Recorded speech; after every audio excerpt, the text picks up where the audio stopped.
മലയാളികൾക്ക് എല്ലാം സുപരിചിതനായ താരങ്ങളിൽ ഒരാളാണ് ഫിറോസ് ചുട്ടിപ്പാറ. ഇദ്ദേഹത്തിന്റെ യൂട്യൂബ് ചാനൽ മലയാളികൾക്കിടയിൽ ഹിറ്റാണ്. എപ്പോഴും വെറൈറ്റി വിഭവങ്ങളാണ് ഇദ്ദേഹം പാചകം ചെയ്യുന്നത്. അതുകൊണ്ടുതന്നെ ധാരാളം ആരാധകരെയും ഇദ്ദേഹം സമ്പാദിച്ചു കൂട്ടിയിട്ടുണ്ട്.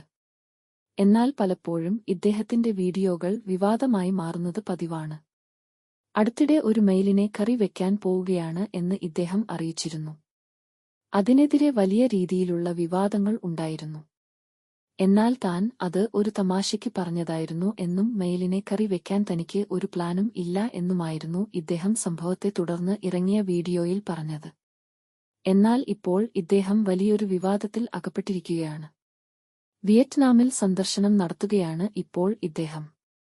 അവിടെ നിന്നും 2 പാമ്പുകളെ ഇദ്ദേഹം വാങ്ങിയിട്ടുണ്ട്. കറി വയ്ക്കുവാനാണ് പാമ്പിനെ വാങ്ങിയത് എന്നാണ് വീഡിയോയിൽ പറയുന്നത്. ഇതിനെ പാചകം ചെയ്യുന്നതിന്റെ ഭാഗമായി വൃത്തിയാക്കുന്നതും മറ്റും വീഡിയോയിൽ വ്യക്തമായി കാണാം. പ്രദേശവാസിയായ ഒരു സ്ത്രീയും ഇദ്ദേഹത്തിന്റെ ഒപ്പം എല്ലാ സഹായങ്ങൾക്കും ഉണ്ട്.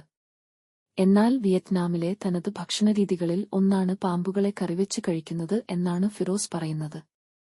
താൻ തയ്യാറാക്കിയ ഇദ്ദേഹം വിളമ്പുന്നതും കാണാം. ഏകദേശം 11 മിനിറ്റ് ദൈർഘ്യമുള്ള വീഡിയോ ആണ് ഇത്. ഇതിനോടകം 6 ലക്ഷത്തോളം ആളുകൾ ഇത് കണ്ടുകഴിഞ്ഞു.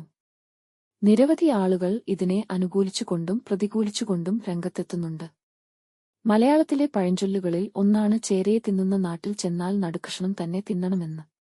അതേസമയം ഇത് അറപ്പുളവാക്കുന്ന കാര്യമാണ് എന്ന് പറഞ്ഞുകൊണ്ട് നിരവധി ആളുകൾ ആണ് രംഗത്തു വന്നത്. എന്നാൽ ഫിറോസ് പാമ്പിനെ കഴിക്കുന്നതായി വീഡിയോയിൽ എവിടെയും കാണുന്നില്ല. അതെന്താണ് എന്നാണ് നിരവധി ആളുകൾ ചോദിക്കുന്നത്. ഒരുപക്ഷേ ഫിറോസ് അദ്ദേഹത്തിന്റെ പാചകരീതി മറ്റൊരു നാട്ടിലെ ആളുകൾക്ക് പരിചയപ്പെടുത്തുക മാത്രമാണ് ചെയ്തത് എന്നാണ് തോന്നുന്നത്. എന്തായാലും ഫിറോസ് പാമ്പിനെ കഴിച്ചിട്ടുണ്ടോ എന്ന കാര്യം ഇനി വേണം അദ്ദേഹം ക്ലാരിഫിക്കേഷൻ നടത്തി പ്രേക്ഷകരുമായി പങ്കുവയ്ക്കാൻ.